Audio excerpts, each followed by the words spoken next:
And good morning. Welcome to Your Vote Counts. Got these guys back this week. Good to have you both back as the summertime gets here.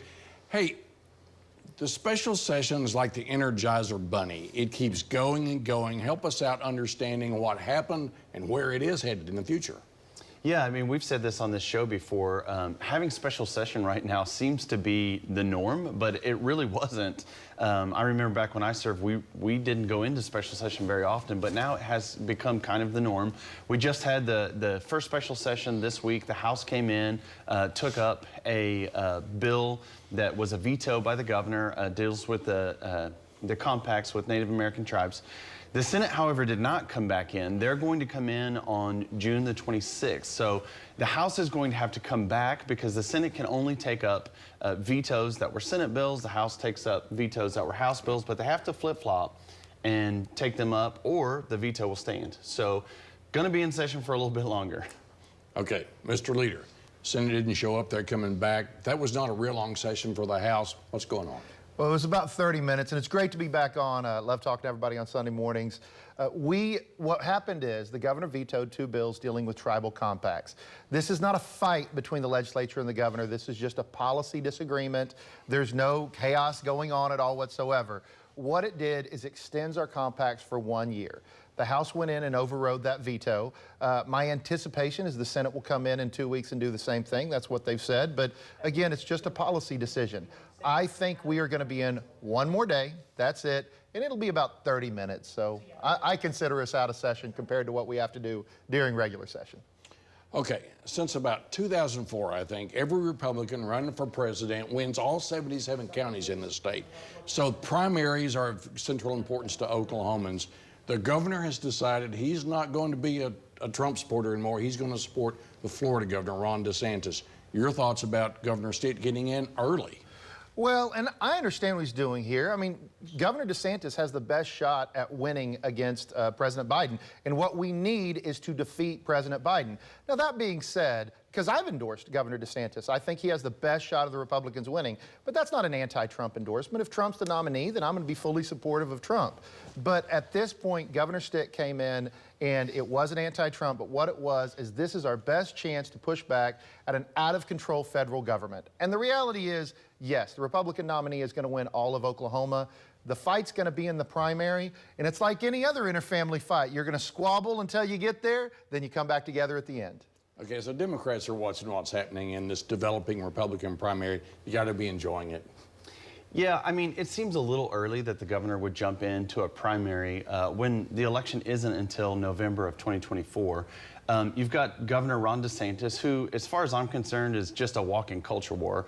Everything that he's bringing up in the state of Florida that he just got reelected as governor has to do with some kind of culture issue instead of dealing with the real policies of our country.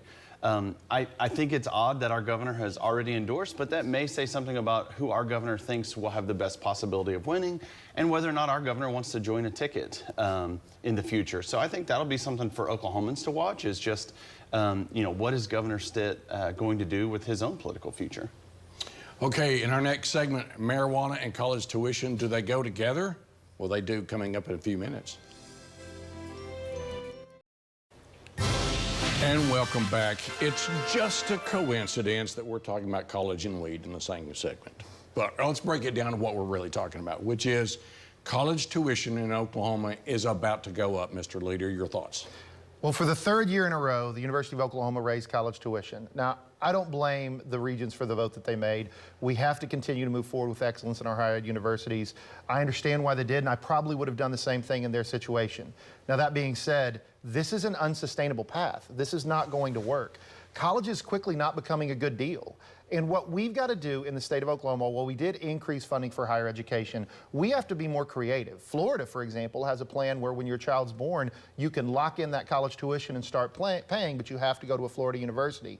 We've got to find a way in the legislature to be more creative. We have got to find a way to make college a deal that people are going to continue to pay. These continued increases are not a sustainable path.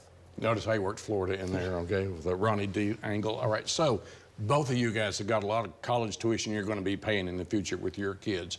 And Dr. Dunnington, you've seen this before. Your thoughts about where we're headed in Oklahoma in terms of college tuition? Yeah, college affordability is a big issue, and it's been an issue for a while. And I know that folks say, well, Oklahoma's still cheaper than a lot of other states, and we are, because Oklahoma is a lower cost of living, but we also have one of the more fixed rate incomes around the country when you look at our average household income. So we need to figure out ways to make college more affordable. And I know my colleagues said think more creative, that the state of Florida does stuff where you can pay when your child is born, but we have a lot of folks that live paycheck to paycheck that just can't do that. OU's increase is 3% on tuition, 3% on fees, and what most people don't know is that fees at University of Oklahoma cost as much as tuition. So it's a big increase on our families, and we got to figure out a way to make college more affordable so that our kids can go. Yeah, fees are a big, big deal. All right, you know what happens every year is the session ends, vacations start, and the media and a lot of us, we just forget about what happened all session and don't tell folks. So we're going to start revisiting some of those topics. One of them is medical marijuana, where there's been talk about reforming. You've worked on this for a long time. So there was some closure on getting a handle on this thing. What's it look like? Yeah, and I'm glad that we're doing this kind of update. You know, you watch us throughout the session from February to May, and everything's changing every week. But outside of that time, there's a lot of this policy that gets implemented. And marijuana is something that's not going away. It's still a big issue. One of the important things that I think that we accomplished this year during session was the enforcement piece. Representative Echols and I talked about this a lot. There was a lot of issue about being able to enforce all of the illegal grows, all of the illegal activity that was taking place in Oklahoma. The legislature did a good job putting some of that in place. The omnibus bill that had a lot of the other policy in it got vetoed by the governor.